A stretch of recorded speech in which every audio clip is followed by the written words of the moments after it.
Hi everyone, my name is Angela from Coding Rooms, Hi everyone, I'm Enzo from Coding Rooms. and we have a really exciting segment today where we're going to talk about should teachers today in this semester give letter grades, especially with a lot of online learning, remote learning, some of it's hybrid, some of it's all fully online. In the wide array of different scenarios that each school is facing, we kind of want to discuss, the pros and cons and the challenges facing this particular topic in education right now. But without going into that too deeply, we always start off our podcast with product updates. So first, I'm going to kind of just give a little recap on that. This week, we released a very exciting part of our website, which is highly requested. We released help.codingrooms.com, which is our first system-wide comprehensive help center. Enzo, you created a lot of the help articles, and hopefully, I think everyone is now going to be much more informed about all our different functionalities. So be sure to check that out, help.codingrooms.com. And then another major thing is we're going to have a major update of our IDE coming soon, which will make instances, which is an interactive terminal, the default way to run your code. So be sure to wait for that huge upgrade and I think a lot of people in the community are asking for that. Next, we're rolling updates to assessments that has improved the support for Python substantially. And obviously, we want you to stay tuned for some of the help videos regarding that. That's going to be released shortly and over the next few weeks.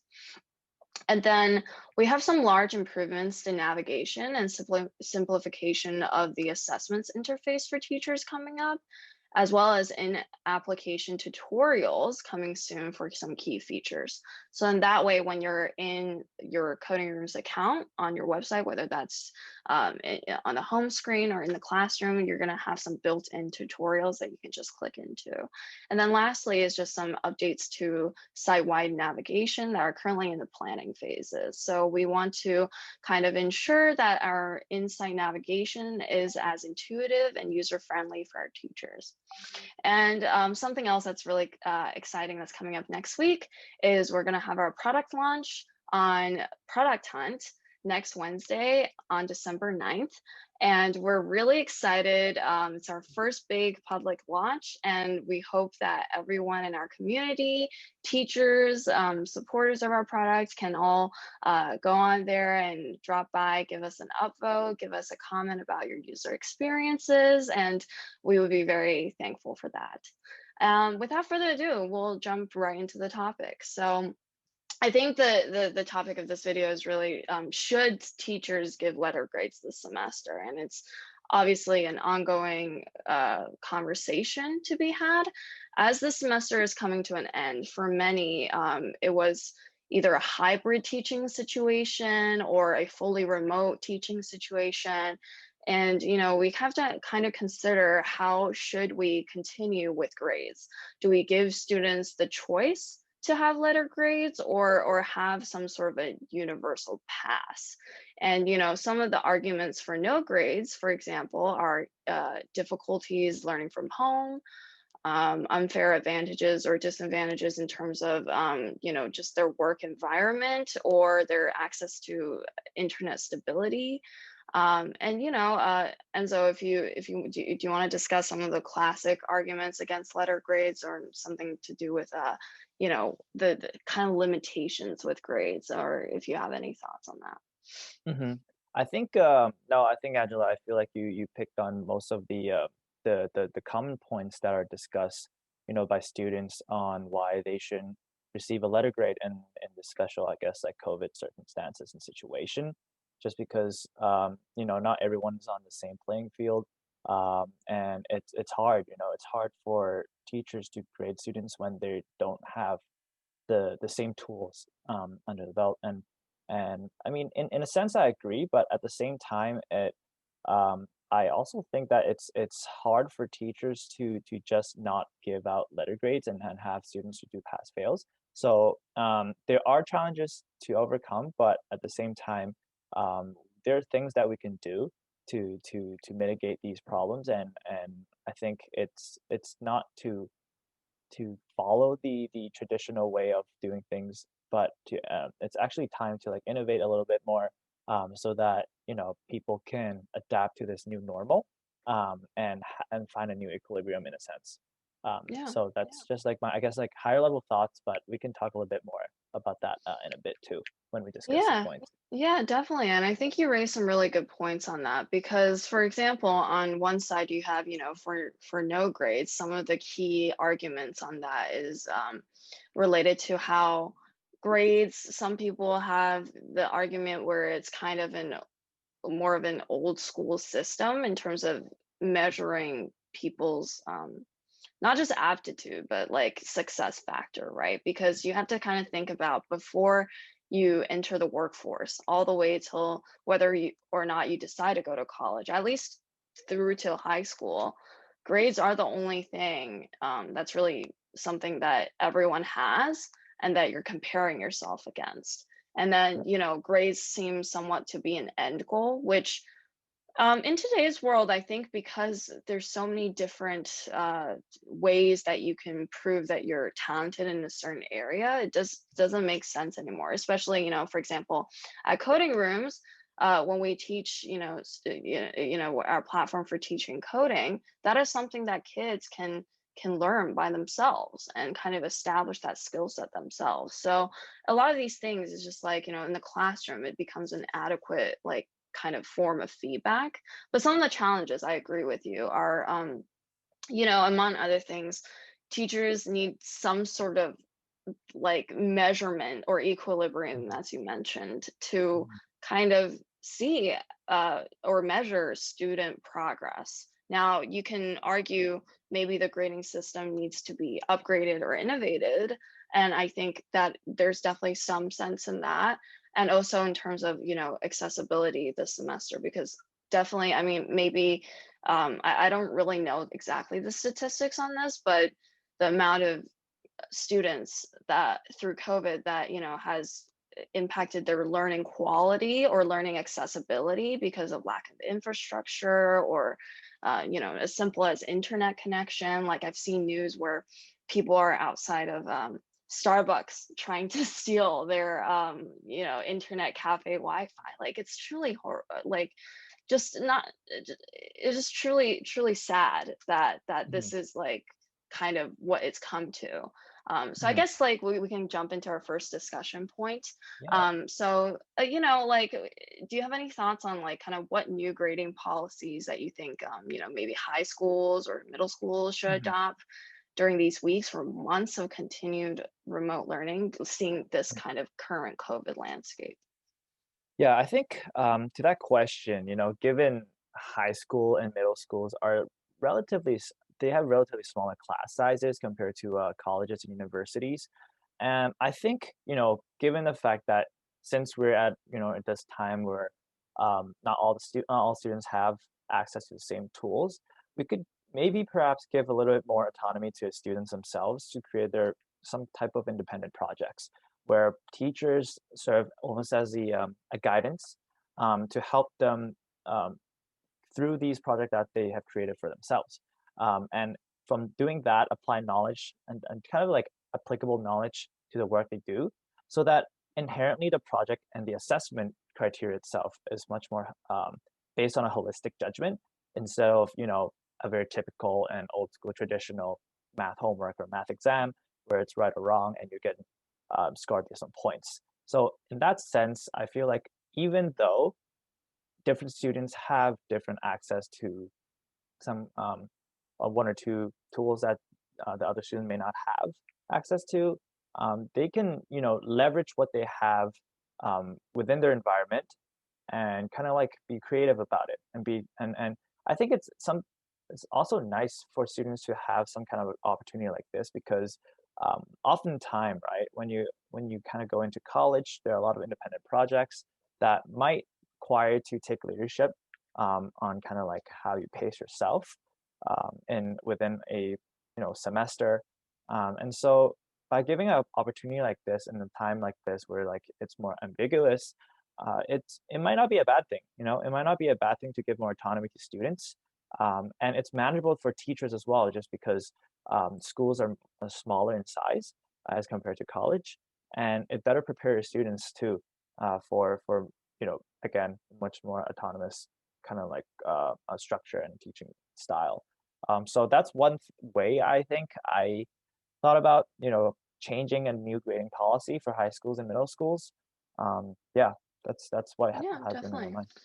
I really think you bring up some interesting points because I think that that is kind of the direction we want to be moving in, right? I think we start to realize that, I mean, whether it's your peers or even teachers today, some Hmm. university professors that I've had, they prefer the project type sort of assessments because Hmm. honestly, I mean, in a lot of professional careers later in life, that is kind of what you're going to be experiencing in your career. You don't have tests every few months. I mean, depending on the job. I don't know. There's probably jobs out there where you need to, Get annual get review. tested. Yeah, yeah, probably. But I think for sure, in general, like you do project by project basis or client by client or whatever business you may be Hmm. in or, Definitely. or career path. But I think that that is definitely a good point raised there. And also it helps to kind of encourage more creative thinking, right? Because I think one Hmm. of the arguments with having just grades and still following that traditional grading system is Yeah. that it is quite limiting and like I don't think that every single person who's not necessarily academically successful may not be successful later on. And we have a lot of people in history that have Right. proven that. Right. Right. S- And yeah, I totally agree to that. And I think in terms of having project-based assessments, um, are answering to some of these disadvantages students may have, for example, internet access or whatsoever. Um, but more better because like a long-term project where we're less of in a time crunch could help like mitigate some of these disadvantages. So that's one point to think about too, I think. And two, it kind of like addresses the existing problem of the current like education, not problems necessarily, but a concern that people may have that the grading system, a 1 to 4 grading system may be too linear. And by adding some more grading criteria and assessment criteria to this final score, um, may be more fair in a way to some students that may not be as strong, in certain ways of learning. yeah. So I guess it is difficult for a change, but at the same time, opportunity arises, right? For us to really explore other options of how we should grade students and how we should assess them. Yeah, definitely. And I think, this brings us to kind of our next discussion point is Mhm. having considered all of this and what you currently see with just even some of our community and their Yeah. difficulties and what kind of their use cases and why they come to coding rooms as well. Hmm. We've been looking a lot into in terms of products as well, how to ensure that our grading system is very customizable. I would Yeah. say, you can give Yeah. different weights to different questions. You can structure them based on a percentage based on, how they run code as well. I think Mhm. coding is a lot different, not a lot different, but it's definitely different compared to your typical, paper exams because it's a lot. It has a lot to do with partial credit. I Yeah. would say some teachers would structure their assignments where even if the student doesn't get the end output right, if their logic is sound and it makes sense, and they still receive some credit for that, similar to how you solve more long-winded math questions. And I think Hmm. um, that kind of helps to for us as well to really consider how to make coding rooms um, flexible and Hmm. easy for teachers to kind of set that kind of framework. And so Yeah. that as we continue, do you think schools should let you, like if you were a student, Yeah. if you're currently in schools right now, Hmm. whether, I mean, you can think either high school or college, it doesn't really matter. But Uh-huh. do you think your teacher, actually, I think it does matter. Let's just start with college right now. Do you think Uh-huh. schools should let you choose between a letter grade or pass fail? Just personally, like if you were to put yourself in the shoes of a And student. just in general, like, despite COVID happening, and just in general, you think? Yeah. Yeah, maybe in general Yeah. first. Yeah. I think in general, I don't see why we should be restricting, pass fail, or like a graded score, just because, like, especially in college and university, you're exposed to so many courses in different subjects and fields, right? And you have you need to have a focus, and but that doesn't mean you should be only taking courses. Say if you're a math major, that doesn't limit you to just math courses only, right? But if you have a interest in arts and sciences, then you should be able to take those courses. But um, I guess the point of having a pass fail course is to encourage students to take um, courses that are outside their quote unquote expertise and their major, so that they have a much broader kind of like sense of a toolbox, sorry, Okay. of expertise, right? So I feel like by taking away pass fail, that kind of discourages students from taking all these courses that they're interested in, and that may not necessarily be good for developing a well-rounded student. Um, and so that kind of like is a long answer to like whether or not we should restrict it. But I do understand that a lot of schools now, because of COVID, are allowing students to take some of their courses pass fail. And I don't, I don't necessarily agree that students should be taking pass fail, or uh, let's put it this way: the school should still let student take pass fail or grade it based on their preference. But Hmm. Hmm. I think the reason being is the pass fail grade score, the title itself already kind of reflects the merit of um, the grade, right? So like, for Yeah. example, a pass grade is inherently kind of like less less of a 4.0. Well, Like yeah, like I would say some of them they don't get included in GPA calculations. They exactly. get added as credit, but they don't really contribute to your overall kind of Yeah. GPA in school. Yeah. So it's actually to the student's own disadvantage to take a pass fail if that course actually means something for them, right? Like Yeah. if I was a math major and I took one of the core classes pass fail, that wouldn't look good for me personally, right? But I think this choice should be, students should be able to make this choice themselves. So it's not fair for school to force them to take pass fail when they were doing well or doing bad, right? So in Yeah. a way, I think a way around it is to just like adjust the add drop deadline. So a lot of schools have an add drop deadline where you can drop a class. Hmm. The reason being is so that when student could have more time to figure out uh, whether this course is suitable for them, especially under COVID, right? Because under COVID, I feel like everyone needs more time to kind of like run into their courses. So I think by adjusting the add drop deadline, that gives a little bit more leeway for students to like think about whether this course is right for me and will this course specifically affect my GPA and all the actual concerns about from a student's point of view. Hmm. So I don't think so. In all, I don't think kind of like making student take letter grade or pass fail would help or like put them in disadvantage, but instead giving them more time, give them more time to like Yeah. make that decision would be more effective. And that's my perspective. Yeah, no, I totally agree with everything you said there. I think really what's important to now consider is next semester, right? Because I've seen news where certain schools um have just made the decision like every course this semester is going to be pass fail. And to your point, I don't think that's necessarily fair.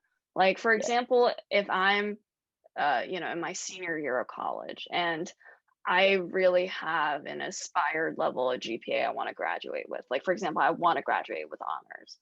Hmm. I need Hmm. to take courses with a letter grade to kind of contribute to that. And if, Yeah. schools just automatically say, okay, all classes are pass fail this semester, then I think students should at least be given the choice to take a gap semester, which honestly is not the best like Hmm.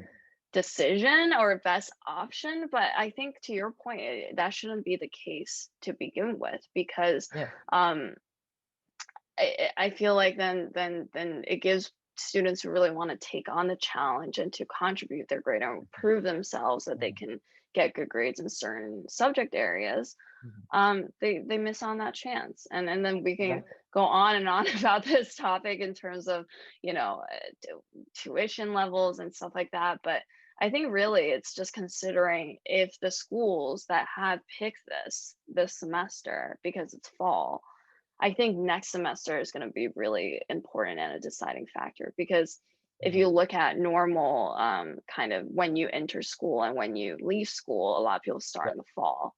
There's Yeah. definitely spring admission as well, but I would say the majority Mhm. starts in fall. And Mhm. you're going to have a bunch of seniors graduating next spring. Um, and yeah, it's pretty tough to think about what students must be going through now. I think Mhm. it's easy to say a lot of students are happy that they get the choice of just having all their classes as pass fail. Mhm. Even major Mhm. subjects that you have to take as a letter grade can be excused this semester. But we also have to think about the students that really need this option to Mhm. graduate with what they want. Yeah. And so, how important do you think grades are in motivating students to work hard? Well, I guess it's important. Well, to me, it's very important because Mhm. really, I've taken pass-fail courses and graded courses, obviously, while I was in college, and to be very honest, I do a lot better when the course is graded just because it gives me that motivation, like, it's like anything else, it's a goal that you want to achieve, right?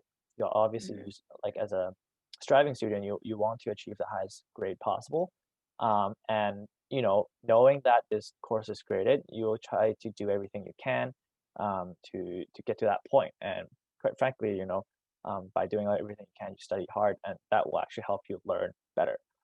For pass fail courses, those are, like I said before, mostly courses that I take for out of interest, and you know those are inherently um, classes that I'm interested in, so I'm already paying attention anyway. But I also don't have the kind of like pressure of doing well just because it's something outside kind of like my scope of my Mhm. expertise. But yeah, in another perspective, I think it's important as well because I don't think it's advantageous for students to receive a pass fail score, like you said, um, and it specifically for recruitment purpose, right? I just as coming into the workforce now, working having been working recruiting, I can't imagine how hard it would be for recruiters to look through thousands of applications just to see all students having passed college and that's it. Right, you Um, bring up an interesting point because I think unless you have some other sort of scale measurement to say yeah, that, hey, we're going to scrap letter grades, we're going to have yeah, pass fail, yeah, but then everyone's going to have like it's because pass fail is either you took it or you didn't take it and you right, didn't pass it. Like right, there's just it doesn't really tell much. Like it's even less feedback than what a letter grade is saying, exactly, exactly. and there's Um, nothing to supersede that right now. Not to say that the letter grade is a perfect metric for recruiters to assess students because I don't think it is, but it's definitely much more helpful than a pass fail grade.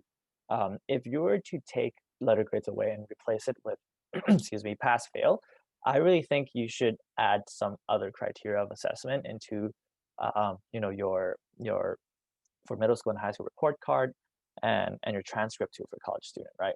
Um, because you're we're just replacing letter grade with pass fail. I feel like that's going backwards in terms of Mhm.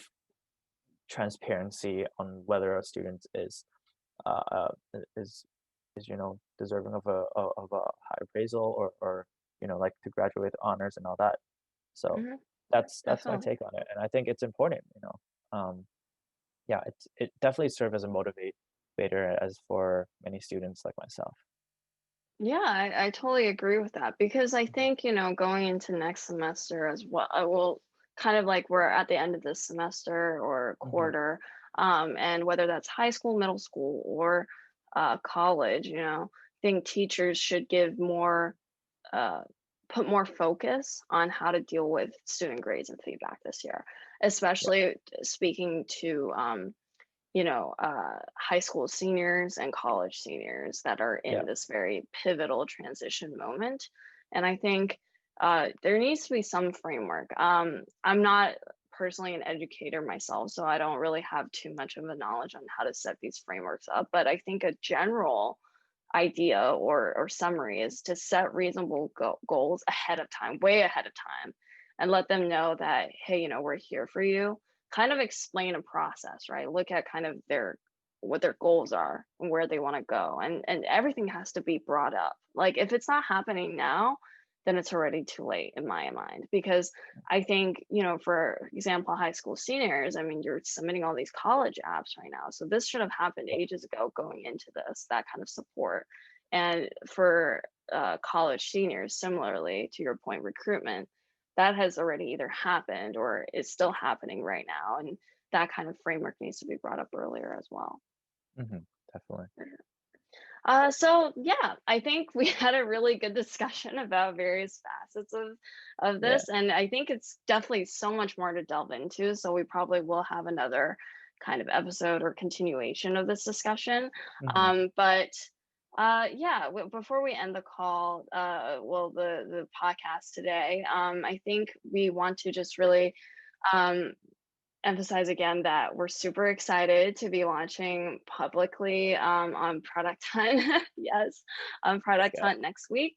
And so on Wednesday, December 9th, please go check out. I mean, obviously, we'll post it all across all our social medias, but if you want to sign up for an account on Product Hunt, please do and kind of get used to kind of the platform. And once our page is live, please stop by, give us some love. Upvote kind of our product, and we really want, and it's not just like showing that you kind of like our product or anything like that, but we would love to hear your feedback as well. So hmm if you have any hmm feedback that you want to give us like in the comments, that would be very appreciated as well. And um yeah. honestly, I was just gonna say that Product Hunt is also a very, very cool platform and community, right? They have a Definitely. lot of emerging businesses and platforms coming out every day, and yeah, I just encourage everyone to go check it out, and like maybe you find something else that you love on Product Hunt, and yeah, I honestly for myself, I use it as kind of like a daily news just to make sure that I'm up to date, with the newest tech, newest initiatives, and newest business. And yeah, so far I really enjoy Product Hunt myself, and yeah, hopefully you guys will like our product showing up on Product Hunt and give us some love. Yeah, yeah, definitely. And I like how the community is also very you can see they're all very enthusiastic about Yeah, technology products or any product. I see other sort of actual solid products as well. So it's any yeah, products, not just tech. But I think the community is really nice about giving very insightful feedback and just really talking about the software and none of that more kind of um, just uh, any sort of like in terms of other social media, you might have a lot of other buzz in there, but this is just really a community that's focused on the product itself. So I really hmm appreciate that kind of community hmm sense. So that's brings us to kind of our thought of the week. And I think our thought of the week is, as we've said, is just really excited for new users to join the community, and also achieving just kind of dreams and building a network for teachers. yeah. And yeah, you want to give your kind of thoughts on thought of Yeah, I the week? guess building on that, like I feel like the thought of the week came from our recent work, just speaking with a lot of teachers, and I think very recently we've spoken to a lot of teachers across the globe, and it's nice, it's nice to speak to people around the world that's working towards the same goal to provide better education in computer science and learning and teaching computer science, and yeah, um, I think that's how just kinda wrap up in terms of how we came up with the thought of the week. And it's Yeah. it's always nice to be driven by the community and, as much as we're providing a service and product for the network that we're serving, teachers themselves also motivate us to do better. And I think it's a great kinda, like, cycle to be in, kind of ecosystem to be in, and yeah. Yeah, definitely. So you ended it perfectly. Without further ado, we'll see you next week on our podcast. Bye. Bye, see you guys.